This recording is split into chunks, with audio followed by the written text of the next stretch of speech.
महाराष्ट्र राज्यातील सोलापूर जिल्ह्यातील लाखो वारकरी भाविकांची माऊली असलेल्या पंढरीत आपण पंढरीरायाच्या दर्शनाला, पांडुरंगाच्या दर्शनाला आज आलेलो आहोत.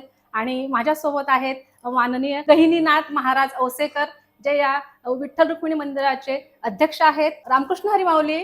रामकृष्ण हरी. प्रथम प्रश्न म्हणजे पंढरी आणि पंढरीनाथ हा इतिहास कसा सांगाल? पंढरी हे क्षेत्र नाही आहे, पंढरी हे महाक्षेत्र आहे.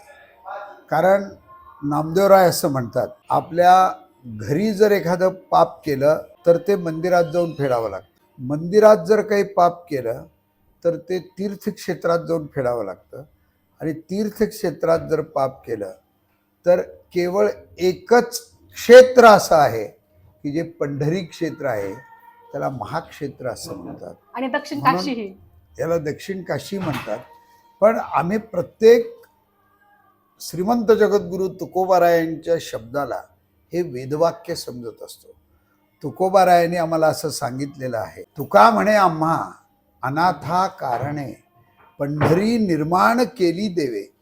उदंड पाहिले उदंड ऐकिले उदंड वर्णिले क्षेत्र महिमे. ऐसी चंद्रभागा ऐसे भीमातीर ऐसा विठेवरी देव कोठे. ऐसे संतजन ऐसे हरिदास ऐसा नामघोष सांगा कोठे. त्यामुळे पंढरी एक महाक्षेत्र आहे.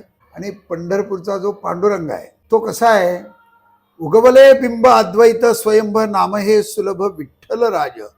जो स्वतःहून अवतीर्ण झाला तया पुंडलिके केला उपकार. फेडावया भार पृथ्वीचा तो. म्हणून पंढरी महाक्षेत्र आहे.